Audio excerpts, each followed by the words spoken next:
নমস্কার বন্ধুরা, নতুন একটা পর্বে আপনাদের সবাইকে স্বাগত। আজকে খুবই একটা সুন্দর টিপস কিন্তু শেয়ার করব, যেটা আমাদের প্রতিনিয়ত আমাদের কিন্তু লাগেই। দেখুন, আমরা যখন রান্না করি আমাদের কিন্তু লাগবে, এটা প্রয়োজন হয়। অনেক সময় কি হয়, প্রচন্ড পরিমাণে ময়লা হয়ে যায় ব্যবহার করতে করতে।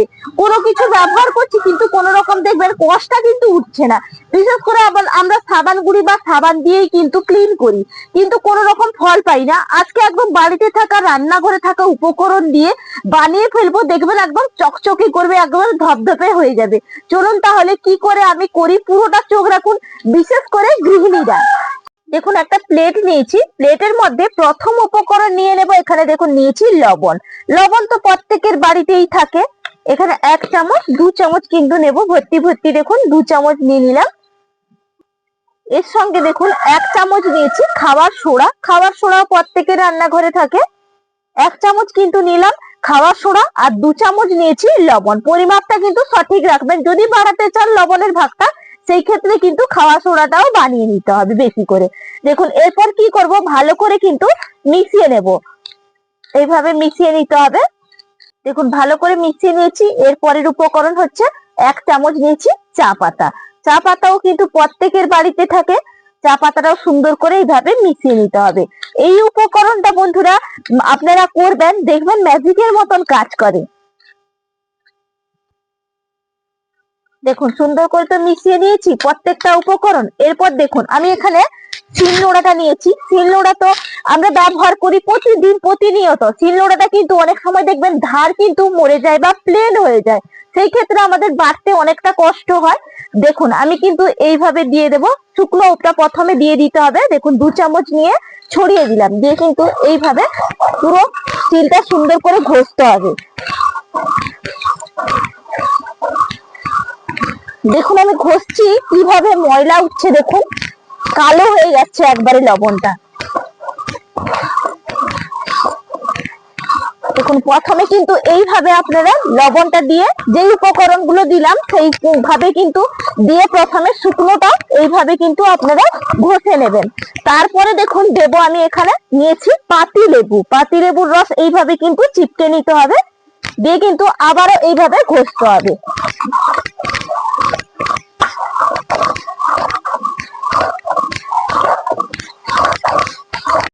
সুন্দর করে কিন্তু আমি ঘষে নিলাম। কিভাবে দেখুন ময়লা উঠেছে। এর পরের উপকরণ দিয়ে দিতে হবে টমেটো। টমেটো প্রত্যেকের রান্নাঘরে কিন্তু থাকে, সবজি হিসেবে আমরা ব্যবহার করি। টমেটোর রসও এইভাবে কিন্তু চিপে দিতে হবে, দিয়ে আবারও কিন্তু 1 চামচ লবণ এর উপর দিয়ে আবারও এইভাবে একটু ঘষে নেবেন। তারপরে আপনাদেরকে আমি ক্লিনটা করে দেখাবো।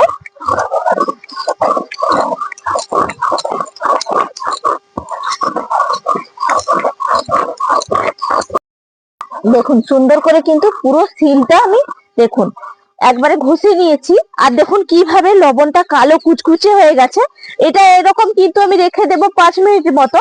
আর দেখুন, আমার হাতে কিন্তু বটিও আছে। বটিটা প্রতিনিয়ত আমাদের সবজি কাটতে ব্যবহার করতে হয়, প্রত্যেকটা জিনিসে আমরা ব্যবহার করি। সেই ক্ষেত্রে আমাদের কিন্তু বটি দেখুন একদম নোংরা হয়ে যায়, কালো হয়ে যায়। সেটাও কিন্তু একই পদ্ধতিতে আমি পরিষ্কার করে নেব। দেখুন, এই যে দিয়ে দেবো, এখানে লবণটা দিয়ে দিচ্ছি, দিয়ে কিন্তু লেবুর রসটা চিপকে নেব। চিপকে নিয়ে কিন্তু এই লেবুর খোসাটা দিয়েই আমি সুন্দর করে ঘষে নেব।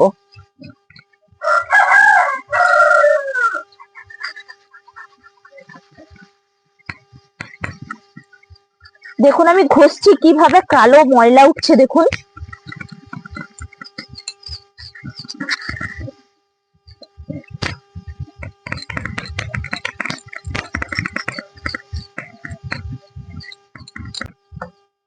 আর একটু লবণ নিয়ে নিয়েছি, উল্টো পাশে নিয়ে নিচ্ছি টমেটো। এক পাশে কিন্তু লেবু দিয়ে ঘষলাম, এক পাশে কিন্তু আমি টমেটো দিয়ে ঘষছি।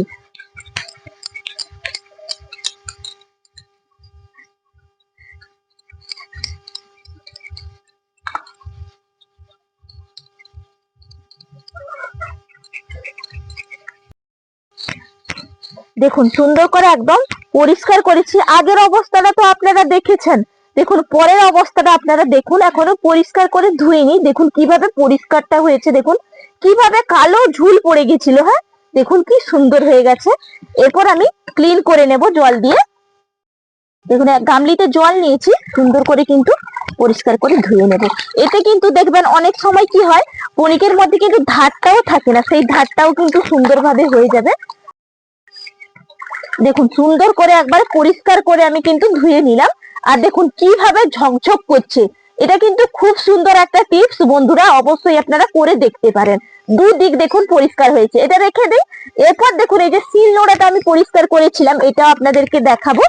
দেখুন কি অবস্থায় ছিল, কালো কুচকুচে একবারে জল বেরোচ্ছে। দেখুন একদম জল দিয়ে সুন্দর করে ক্লিন করলাম। দেখুন কত সুন্দর ঝকঝকে, পুরো মনে হচ্ছে না যেন একদম দোকান থেকে নতুনটা কিনে আনলাম। দেখুন বন্ধুরা খুব সুন্দর কিন্তু ক্লিন হয়েছে, এবং দেখছি যে ধারও হয়েছে সুন্দর। এরকম কিন্তু আপনারা অবশ্যই ব্যবহার করে দেখতে পারেন। এই শিলনোড়াটা বন্ধুরা আজকে 15 বছর আমার বিয়ে হলো, 15 বছর ধরেই কিন্তু শিলনোড়াটা আমি ব্যবহার করছি, এবং ভিডিওতেও আমি ব্যবহার করছি। দেখুন কত সুন্দর শিলনোড়াটা পরিষ্কার হয়েছে। এর আগে কিন্তু এরকম পরিষ্কার করা হয়নি।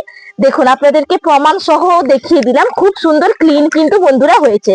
আর দেখুন গামলিতে জলটা কিভাবে কালো কুচকুচে বেরিয়েছে, দেখতেই পাচ্ছেন। আশা করি আজকে যে টিপস গুলো আপনাদের কাছে শেয়ার করলাম প্রত্যেকের অনেকটাই ভালো লাগবে। যদি বন্ধুদের ভালো লাগে তাহলে চ্যানেলটা সাবস্ক্রাইব করে পাশে থাকবেন।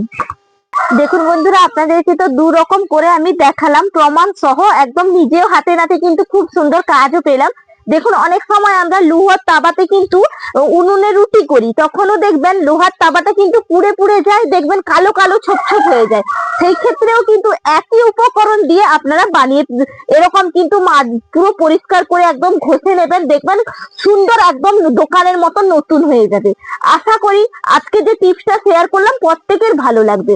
তাহলে আজকের মতন এখানেই পর্ব শেষ করছি, আগামীকাল আবার আসছি। নমস্কার।